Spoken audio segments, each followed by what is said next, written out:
La inseguridad ya está en todo el país, no solamente como se decía que se llegaba a Pedro Juan y los atentados ocurrían ahí, ya estamos en la República del Paraguay sufriendo de estos atentados. Ayer nos estaban diciendo la estadística que solamente en este mes de enero 25 atentados de sicariato hubo en todo el Paraguay. Eso ya te da una pauta de lo que estamos viviendo eh, con este tipo de hechos delictivos.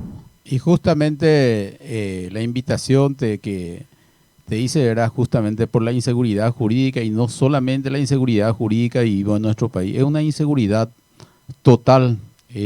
Hoy día la ausencia total del Estado es incontrolable, por lo tanto, ¿verdad? Tenemos que tomar las acciones pertinentes y los ciudadanos tenemos que movernos y levantar la voz, no solamente hablando, sino también con las acciones. Hay que ocuparse y también preocuparse porque la ocupación de nuestra gente muchas veces se relaja mucho y ve nomás qué es lo que se debe hacer y nunca accionamos. Creo que estas cosas tenemos que ir ya observando y programando y como así también, ¿verdad?, ejecutar alguna acción para que las autoridades cumplan con su función realmente. Así mismo, el ciudadano, la arma que tiene para el caso de esto de inseguridad, de atropello, de parte de la delincuencia y de parte también del Estado, muchas veces de la inacción, tiene la manifestación, tiene los mecanismos para hacerse sentir. En este caso, la gente solamente repudia cuando ocurre estos hechos, pero a la hora de manifestarse, nadie aparece para colaborar y para poder ser fuerza, para poder conseguir el cambio que necesitamos en nuestro país. Y eso es justamente el problema que todos en nuestro país tenemos una cultura muy apática y eso es lo que estamos sufriendo. Y nuestras autoridades solamente entran para ocupar un cargo y percibir el salario que ellos lo que solamente el salario les interesa, no la función que le corresponde cumplir. Hoy día en todas partes hay inseguridad, no solamente en San Bernardino ni en la calle, uno no puede salir caminando, que acá en nuestra ciudad también tenemos problemas y hay que ver qué es lo que está sucediendo. Y yo creo que la pobreza está golpeando bastante fuerte en nuestro país y eso motiva una inseguridad total. No solamente es inseguro, sino la falta de pan está golpeando y eso es grave y la gente se está descontrolando. Así mismo, el costo de vida subió muchísimo después de esta pandemia. No sé yo en qué afectó la pandemia, creo que en los costos de producción, mano de obra y en los tiempos para distribuir los alimentos que tanto ahora cuesta llegar a fin de mes. Todo está más caro, todo cuesta, no solamente el pan diario, sino todo cuesta, pasaje, ahora combustible, todo lo que sea necesario para movilizarse, para trabajar, todo tiene un precio más elevado ahora. Cada año están subiendo los precios, están remarcando y no tiene límite eso. Y creo que de parte del Estado tampoco no hay una política para frenar esa situación.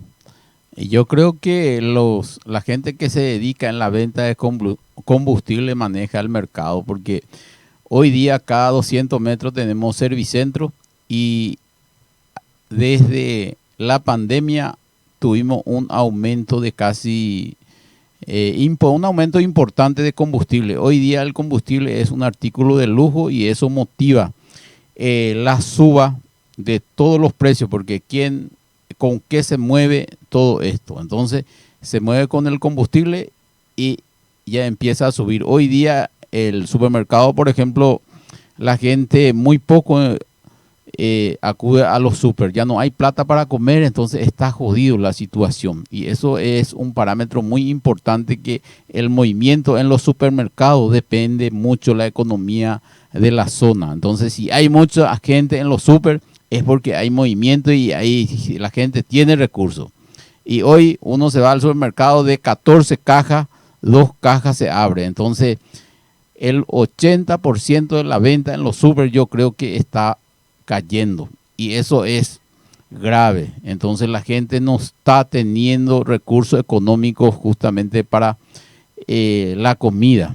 Y cuando falta la comida, ahí viene el problema, la inseguridad por falta de pan. Eso es lo que a mí me causa hondo, porque cuando le falta pan a la gente, amigo, es insostenible. Y eso es lo que está sucediendo. Y nuestras autoridades bien no hacen nada. Todo el mundo habla, sale en la tele y dice que estamos viviendo en un país de maravilla, que Caaguazú es una ciudad Miami. de Miami. Caaguazú es Miami, y esas cosas muchas veces golpean mucho. Entonces yo creo que tenemos que tomar en serio. Hoy día estamos a puerta de una campaña política. Ya van a empezar nuevamente la gente con su propuesta política. La misma gente que está llevando al país a esta situación es lo que va a ofrecer el cambio. Y yo creo que la gente en el Paraguay tenemos que despertarnos, o si no, no tenemos nuestros hijos, y eso no tienen futuro. Nosotros ya somos viejos, a lo mejor ya estamos donde vamos a estar, pero los jóvenes necesitan de un espacio y de una oportunidad, y esa oportunidad es cuando tenemos mal gobierno, se va a ir perdiendo, no va a haber ni una oportunidad. Totalmente, así mismo, este año ya es un año electoral. Este año se hacen las internas de todos los movimientos y partidos políticos que pugnan por cargo en la del Senado, diputados y presidencia. Entonces vamos a llenarnos de promesas que el que estaba nomás dice, habla mal por el que se fue, y así vamos a ir repitiendo lo mismo, y nadie da una solución a la situación que estamos pasando. Cada día estamos peor, pero no vemos y no encontramos la solución. Todos viven de promesas electorales y no llegamos a concretar nunca el cambio que necesitamos en nuestro país. Y eso es justamente el problema de nuestro país. Nuestra sociedad se queja de sus autoridades y le vota a la misma persona. Yo creo que este es un país donde los paraguayos le queremos a los bandidos que nos jueguen, y que no, lo que nos respetan es lo que son electos nuevamente. Yo quiero saber qué, porque la gente te dice que es delincuente y allá al último es electo. ¿Dónde estamos? Entonces pues le queremos al delincuente, le mantenemos en el poder, y ese es causante de nuestras desgracias. Y bueno, eso vamos a decidir cuando nos toque a elegir en las urnas. Un solo voto a lo mejor voy a decidir, ¿verdad? Pero vamos a pasar al siguiente cosa relevante en nuestro país. Hay aumento de peaje. Eso es justamente, estas cosas son lo que golpean mucho a los ciudadanos. Hoy día el peaje cuesta 15.000 guaraní en Coronel Oviedo. Cada vez que pasamos, y es más, es ida y vuelta. Entonces, que suba de 5.000 a 15.000 ya es exagerado, porque previo estudio, debe ir subiendo para que no golpee al bolsillo de la gente. Y hoy día de 5 a 15.000 es un asalto. ¿Y quién ordenó? El gobierno. El gobierno es el que, porque el MOPC depende del gobierno. Entonces, nuestro gobernante insensible que maneja nuestro país es lo que ocasiona y le incita a la gente a que se rebele, a que cometa hechos muchas veces indeseables por la situación que está viviendo, porque no todos pueden manejar esta situación de escasez de recursos, y eso motiva muchos hechos que genera preocupación a los demás. Sí, así mismo. Imagínate ahí la gente de la zona. Esto va a ir en forma progresiva viniendo el aumento. Después va a venir a Ipacaraí, Imagínate vivir en la zona y tener que pagar para ir a tu trabajo, ida y vuelta todos los días, un aumento de 30.000 guaraníes más para poder llegar a tu lugar de trabajo, más la suba del combustible, pasaje, se está decidiendo en estos días si sube o no sube. Y todo aumenta el costo de vida y todo va repercutiendo en el costo de vida y en la calidad de vida de las personas. Y si sube todo esto, si sube el combustible, si sube esto, entonces también el pasaje tiene que subir porque de eso también depende muchos trabajadores. El salario también tiene que subir porque el salario mínimo que uno percibe es 80.000 y pico y pagar 30.000 guaraní peaje y ya te sobra 50.000 y 50.000 guaraní es un almuerzo. Entonces vos justo te va a sobrar para almorzar y tu familia. Entonces el trabajador en nuestro país ya no puede vivir de su salario y eso debe ser estudio y preocupación para el gobierno. El gobierno es el que debe brindar garantía, seguridad, educación y buen vivir a su población. Un gobierno que no se preocupa de estas cosas hay que desterrar de este país porque el gobierno insensible que tenemos hasta la fecha, que no regula el aumento de combustible, no regula nada. Entonces, amigos, estamos mal y estamos a puerta de una hambruna. Y esa hambruna está llegando realmente y me preocupa realmente. Sí, estaba escuchando que los productores también de alimentos se están quejando de la sequía. Todo eso también hace que aumente el precio de la producción de los alimentos. Y todo eso viene encima de nosotros, ¿verdad? Ya con todo con lo poco que produce el país, más la sequía, están diciendo de que su producción se va a ver afectada en esta situación. Entonces todo eso va a repercutir en los precios. Ahora mismo el tomate estaba por el cielo, está 12, 13.000 el precio del kilo, más va a subir, creo que llegó a subir en este mes de enero a 18.000 el kilo. Algo imposible para cualquier persona o cualquier familia que tenga varios integrantes, que tenga que almorzar y que tenga que comer todos los días. Y no solamente eso es lo que está subiendo, todos los productos están subiendo y no vemos nosotros en nada que esté mejorando. No solo con la simple suba del salario, que es mínima, que es un porcentaje ínfimo que sube, que va a solucionar este problema. La gente está sobreviviendo, ahora no es que está viviendo en esta situación que estamos pasando en el país.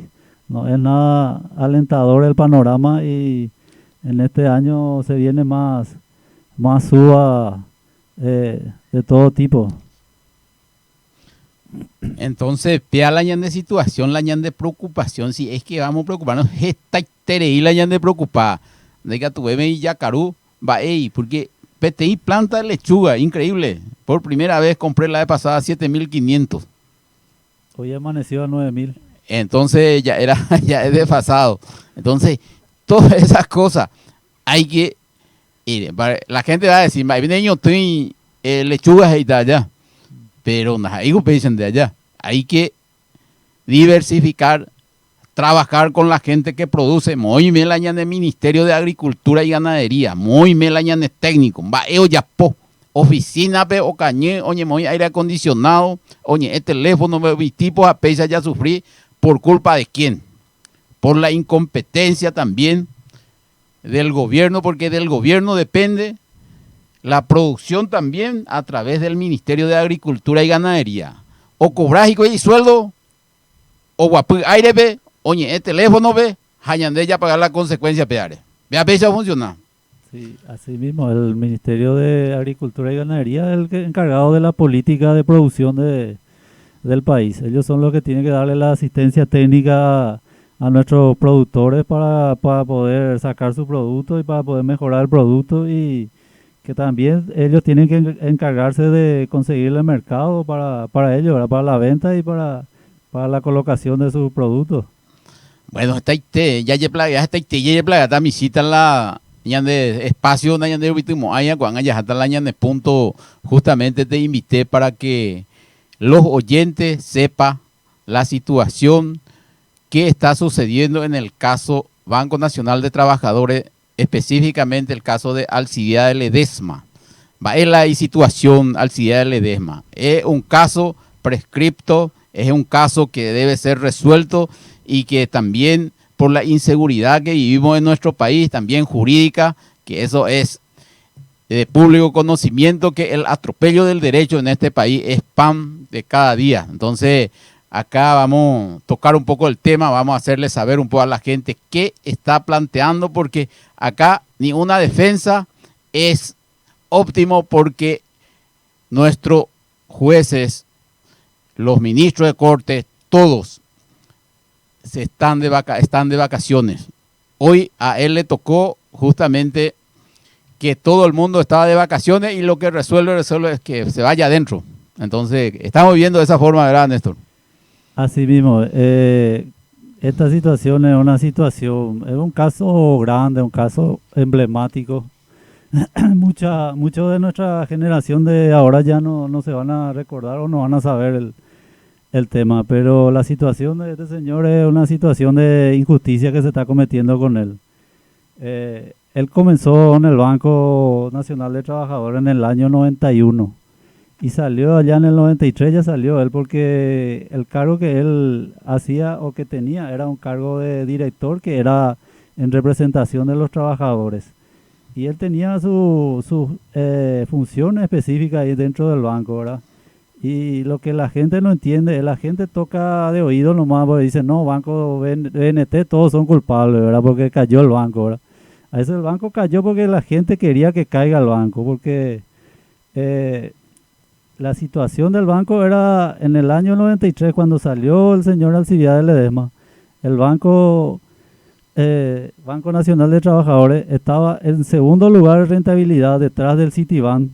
Esto no es dicho solamente por nosotros, es dicho por el Banco Central del Paraguay, el que está organizando a todos los bancos, el que controla a todos los bancos. Entonces, en este caso, el señor Alcibiades Ledesma cumplió su mandato y ya no fue reelegido, no consiguió los votos para continuar dentro del directorio. Entonces le reemplazó una profesora de nombre Gladys García, que también fue procesada en esa causa, ¿verdad? Pero en este caso, él cuando salió del banco era uno de los más rentables. Él hizo, de acuerdo a lo que estaba en el estatuto y a lo que corresponde, hizo bien su trabajo. Lo único que a él le culpan es de que dio un préstamo en forma irregular, pero el préstamo, inclusive en la sentencia donde a él se le condena, en la misma sentencia están los argumentos para sacarle libre, para demostrar su inocencia, porque al hacer el relatorio de los hechos ocurridos, él, al aprobar el préstamo, él salió, él ya no supo más, el préstamo ya, cuando él estuvo, el préstamo no se concedió, o sea, él aprobó el préstamo y el préstamo se ejecutó posteriormente. Él ya no tuvo en eso conocimiento de lo que pasó con el préstamo, cómo se desembolsó, ya estuvo fuera del banco, entonces está siendo juzgado injustamente, hay una injusticia en contra de él. Conforme a la sentencia que fue condenado, el préstamo a la entidad, en este caso una entidad cooperativa muy conocida, muy famosa, una de las más solventes ahora en nuestro país, es a Comecipar, y el préstamo fue de 9.000 millones de guaraníes a Comecipar. Él aprobó eso, como Comecipar era un cliente grande del Banco Nacional de Trabajadores y reunía los requisitos. Eso previamente se va por un asesor de crédito, por la gerencia, por la presidencia. Primero pasa por una serie de cantidad de personas que aprueban primero ese préstamo y por último el directorio, si es que reúne todos los requisitos, aprueba el crédito. Entonces él ya era el último eslabón que tenía que aprobar el crédito, y si los demás no detectaron que hubo irregularidades, porque él tenía que oponerse si es que él consideraba que estaba todo en forma. El banco aprobó ese préstamo de 9.000 millones para Comecipar. el, en garantía, Comecipar ofreció una póliza de cumplimiento, de fiel cumplimiento, en este caso, que era para un edificio, una construcción de un edificio de consultorio médico. Al hacer el préstamo, ofrecieron eso, se hizo con eso, se garantizó, y también con la hipoteca de 3 lotes que estaban siendo utilizados para la construcción. Y posteriormente, al finalizar ese proyecto, se tenía que hacer una hipoteca de primer rango a favor del banco por los 330 consultorios que se iban a construir ahí. Entonces está totalmente garantizado, no había fuera de lugar nada ahí para poder dudar de que era una operación irregular. El seguro de fiel cumplimiento era por 12.000 millones de guaraníes y el préstamo fue por 9.000 millones. Hasta a la fecha, esa deuda fue saldado por Comecipar, ¿verdad? Lo que pasó ahí fue que según los documentos que obran en el expediente, no se hizo un desembolso total de ese préstamo. Según los documentos, 7.000 millones de guaraníes se desembolsó de ese crédito y al final el banco se quedó con esa propiedad que quedó a medio construir, los consultorios, el edificio que era para consultorios, y fue adjudicado al Banco Nacional de Trabajadores por un valor de 12.000 millones de guaraníes. Entonces no hubo ahí un daño patrimonial. No existe daño patrimonial y eso está en la sentencia donde él fue condenado. No sé cómo hicieron nuestros jueces para condenarle y después para confirmar otra vez esa sentencia si no analizaron esa situación. Pero esa condena y esa sentencia es en ausencia del reo o él estaba participando en el proceso. Existió varias irregularidades desde el principio del proceso.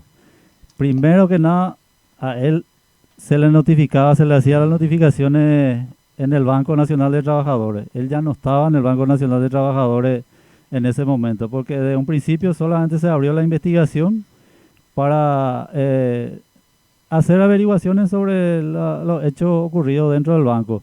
Y a él se le notificaba dentro del Banco Nacional de Trabajadores, decía 15 de agosto y General Díaz, el local donde ahora está el ministerio, funciona el Ministerio de Educación, ahí funcionaba el Banco Nacional de Trabajadores y las notificaciones se realizaban en ese lugar.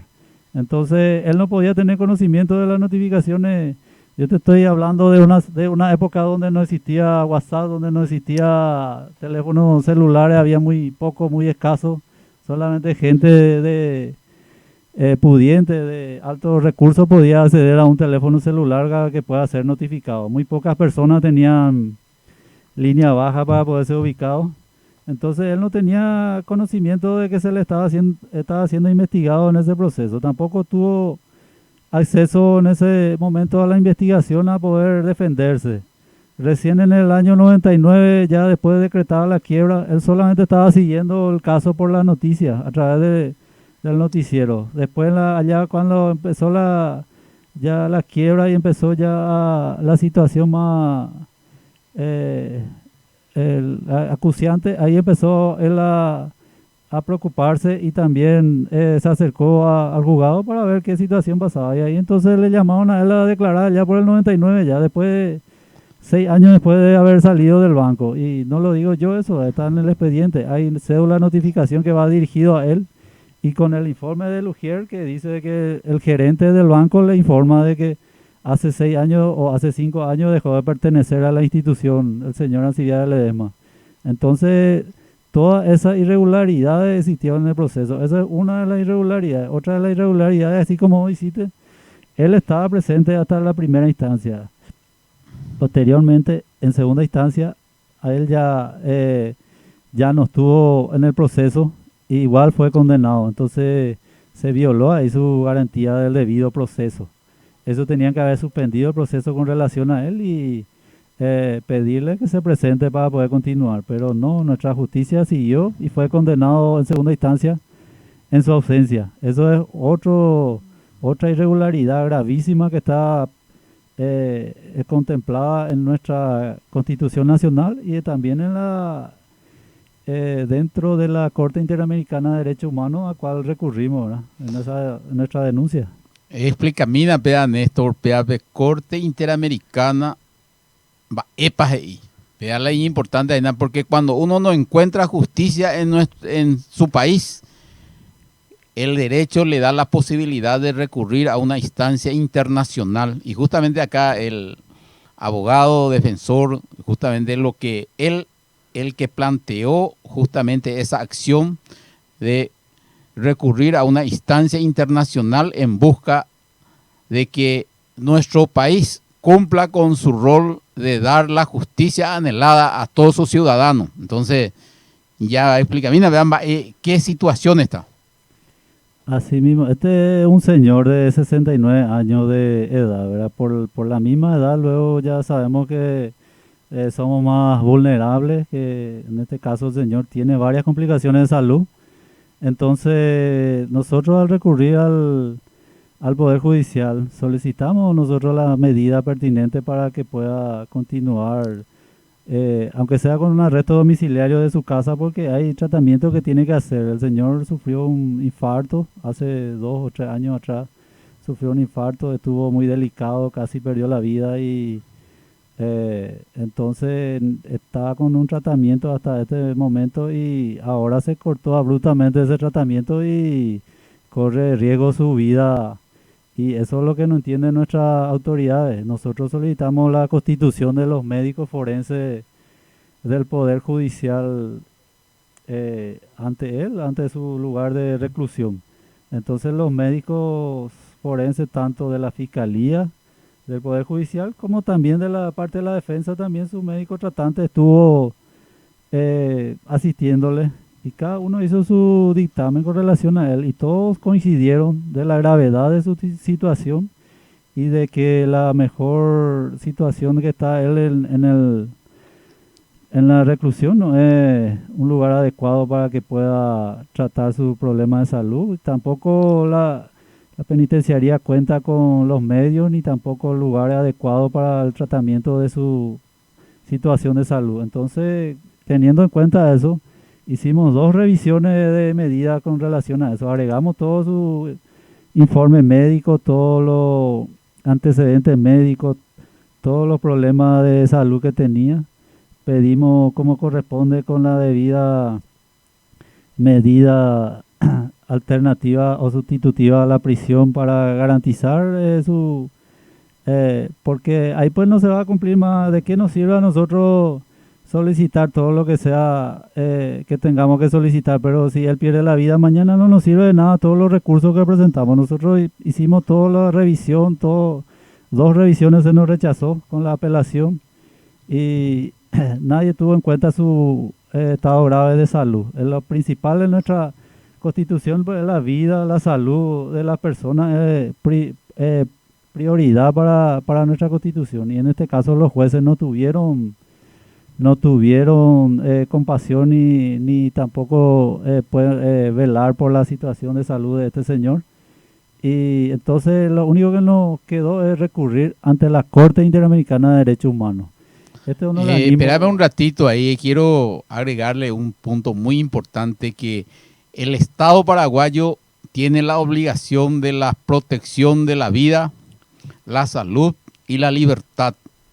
Y estamos nosotros justamente ante esta inseguridad jurídica donde la vida de un ciudadano corre peligro, la salud de un ciudadano no es atendido como debe ser y probablemente la libertad también es avasallado, justamente porque a muchos profesionales esta causa ya es una causa ya prescripta y debe ser aplicado estrictamente el derecho de acuerdo a la privación de libertad. Es lo que se debe priorizar si es que el caso ya está prescripta y las instituciones tienen que resolver rápido.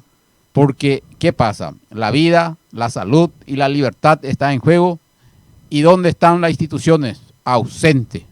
Entonces, vamos a seguir, vamos a explicarle a la gente en qué instancia está el recurso planteado ante instancias internacionales, la acción. En este caso es una denuncia La Corte Interamericana le llama petición a las denuncias realizadas por las personas que son consideradas perseguidas por injusticia, por algunos derechos o por la violación de los derechos humanos que tiene un ciudadano dentro de un Estado miembro. En este caso nosotros planteamos dos situaciones ante la Corte Interamericana de Derechos Humanos. Y una es la denuncia en sí contra la Corte Interamericana de Derechos Humanos y la otra, la segunda, es la medida cautelar, que es una medida de protección que tiene también la Corte Interamericana en favor de una persona que está siendo violada en sus derechos humanos, ¿verdad? Entonces, esta medida cautelar ya tuvo su repercusión en la Corte Interamericana. Ahora nos pidió los últimos antecedentes del señor, de su salud, de su situación actual. Y creo que el siguiente paso ya estaría comunicándole al Estado paraguayo para que informe por qué no está siendo atendido en su salud el señor, ya que en su último informe el médico forense dice que está en una situación grave y necesita ser internado, necesita ser atendido en su salud para compensar su situación clínica.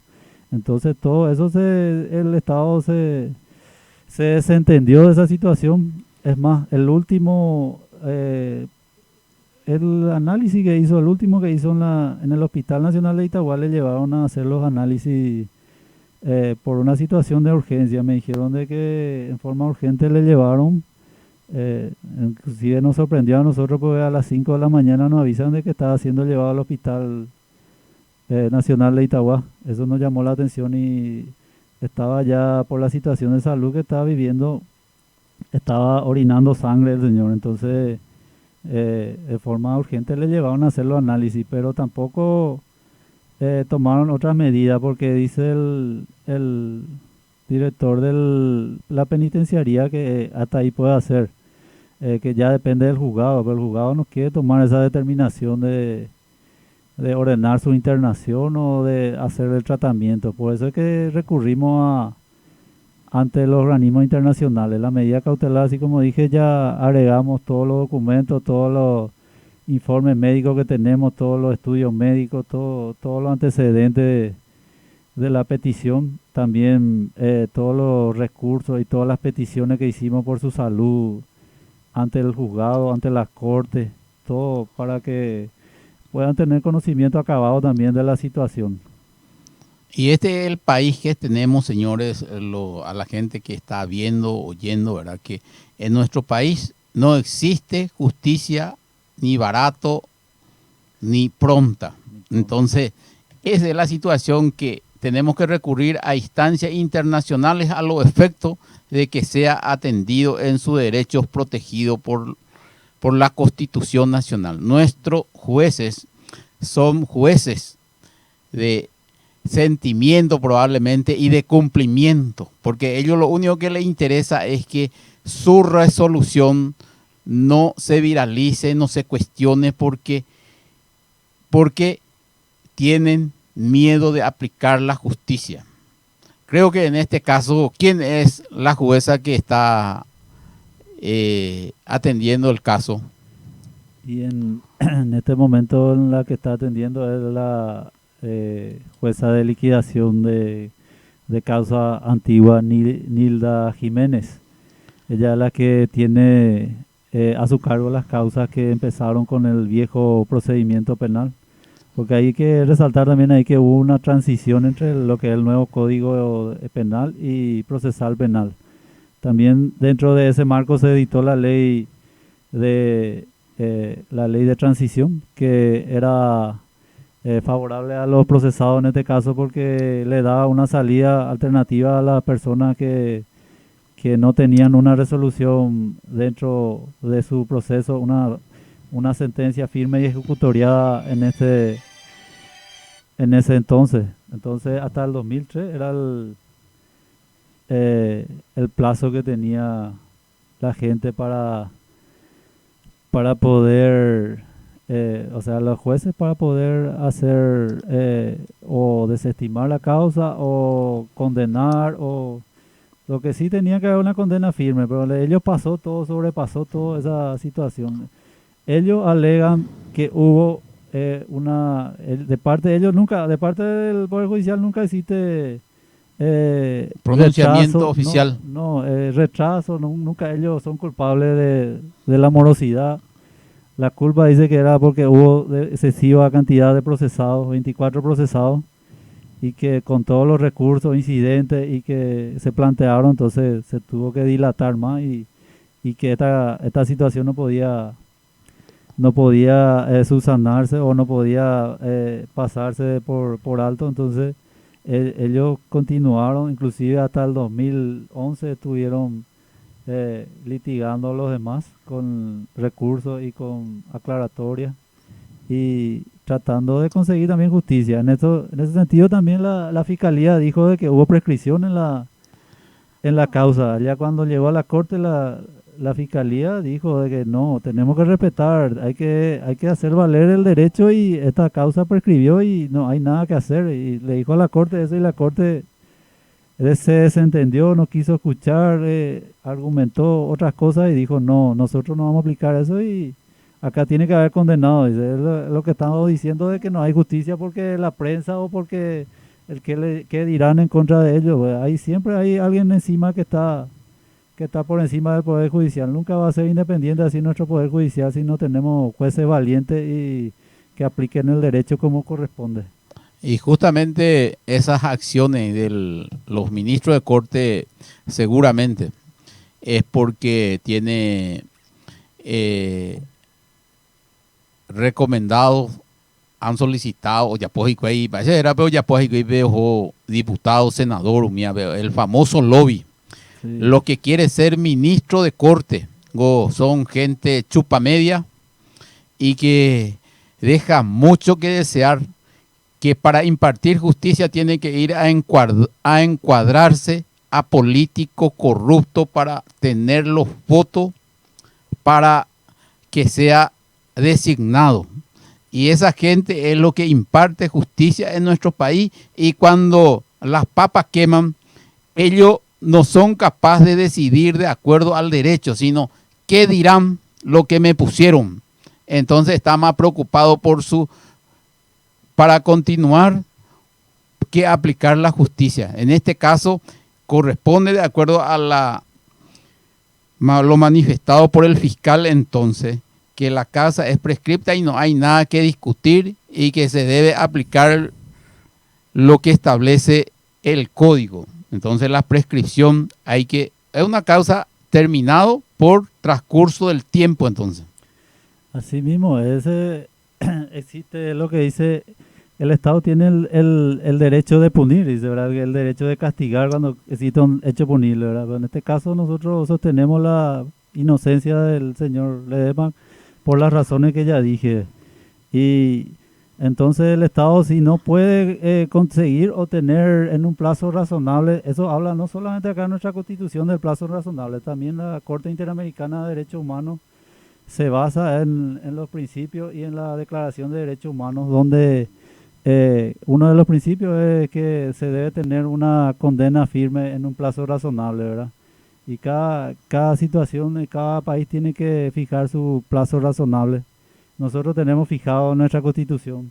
Y en este caso, otra de las irregularidades es que se declaró inaplicable para ellos la ley de transición, se declaró inaplicable el artículo 136, que es de la extinción de las causas, como nosotros conocemos, ley Camacho. Entonces, no hubo derecho para ellos, todo era en contra de ellos, y más todavía se aplicó en forma retroactiva la ley para ellos.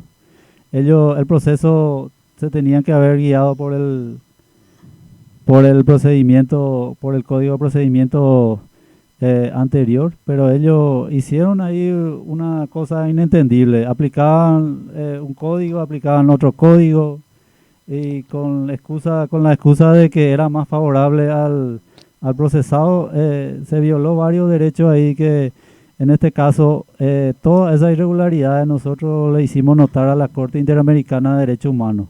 Y este no es el único caso, existe el caso sonado también de los ex sindicalistas Alan Flores y Ronald Orrego, que ya recurrieron ante la Corte Interamericana de Derechos Humanos y ello fue acogido favorablemente su petición. Ahora está en estudio para resolución. Todas esas irregularidades ellos entienden de que existió, porque son dos pasos. Hay un paso previo que es la Comisión de Derechos Humanos, la que estudia el caso. Entonces ellos consideran de que existe esa violación, entonces pasaron a la Corte. Entonces nosotros estamos en el paso previo que es la Comisión. La Comisión ahora acogió nuestra denuncia y por un lado ya nuestra medida cautelar ya tuvo trámite, está en trámite, y el otro está en estudio. Entonces, si esta gente, con todas las violaciones que hubo para estos procesados por la misma causa, como dije, Alan Flores y Ronald Orrego, también en este caso nuestro defendido existe también las mismas violaciones.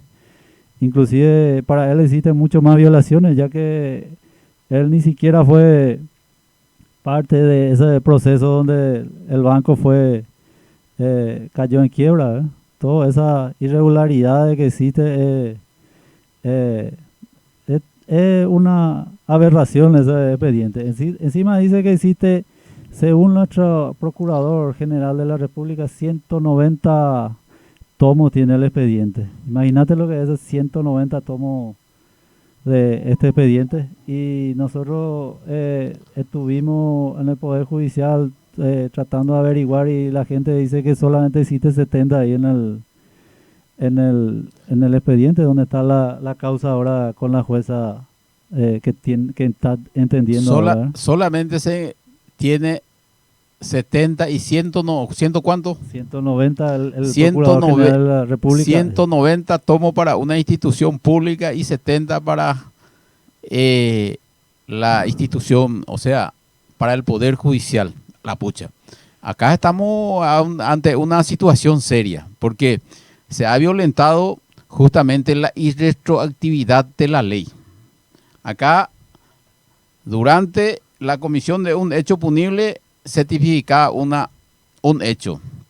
Y después viene el cambio. ¿Qué pasó ahí? Es que si le convenía al procesado, utilizaba las normas nuevas. Y si no, tenía que regir por el viejo. En este caso, de acuerdo a la ley, se debe terminar en el 2003, creo que fue. Sí, entonces, por la ley de transición. La irretroactividad de la ley, en vez de favorecerle, ellos buscaron. Inclusive declararon inconstitucional ese artículo que decía que tenía que extinguirse la causa, justamente para no ser favorecido por ese artículo de la ley. La Corte agarró y declaró inconstitucional ese artículo. Hasta ese punto llegamos. Oígina la lobby o ya poja ministro cuera o ya por lobby a alguien oígina Pepe ayer o me hago suela y yo que ya sue. No, señores, cuaco tipo ya condenara. Entonces vos tiempo peagina la orecoco hago causa más de 20 años. Probablemente hoy la senador oía más de 20 años, bebé. Baby hoy ayer la cuanga y te vende ya te resolver porque upea. No, señores. Pella porque hey supea ya cuidado cumplina soldadito memela ñande ministro de corte pesa gua ministro de corte na yarecoyana ya tipo corajudo y aguapía bebé o impartir justicia pesa guaña y cote, señores. A nivel el tipo ahí bolsillo bebé paquete y ya güey coti pesa guaña y cote y ministro de corte. Entonces a nivel recomendación o ya por lobby a nivel ya me sube la oportunidad me hago soldado ojo cumplir orden de. Entonces pesa guá justicia na y cote se mon nervioso la pesa la violación de derechos de nuestra gente y no solamente en la justicia por todos lados de nuestro país te ese jabe. Policía de tránsito de topaja de cuando mandaba ya cuando la ley acá uno ya por la ley acá uno con la ley acá uno aplica otra jaisa vean la país de morondanga ya y cojado vea muchas veces sabe antes lo mitad y cuenta bella ya agarrar la ñan de mochila ya jaco país pero nada ahí pesa ya ñora irona la ñan de país ya ordena jamás ja y que tú aña cambia. Cambio, señores. Vea la ñicotea. Bueno, estamos llegando al final de nuestro programa. Gracias, abogado Néstor Escobar, representante de Alcides Ledesma, que está injustamente procesado y justamente su caso está siendo recurrido ante cortes internacionales. Ya toparon la justicia y ande país amigo ya a otro lado, Yarú, porque para el país también se le va a imponer una sanción por el incumplimiento del derecho. Eso va a surgir y va a tener su consecuencia. Esta condena de estamento internacional Yarecó, sanción, multa por irresponsabilidad de nuestras autoridades. Y bueno, de esta forma llegamos al final de todo un poco. Cada lunes de 19 a 20 horas le esperamos el próximo lunes nuevamente para tocar temas importantes, relevantes para la situación del país. Por eso llamamos un poco de todo, porque ahí ven casos donde ya poco nada. Pejenoy, Yarecó, del próximo lunes vamos a habilitar un número de teléfono, vamos a recibir consultas, preguntas, entonces para que pueda abrir más el debate, porque es importante que la gente participe y de esa forma tener visión y alguna decisión que se pueda tomar, aunque sea de idea. Muchas gracias. Gracias.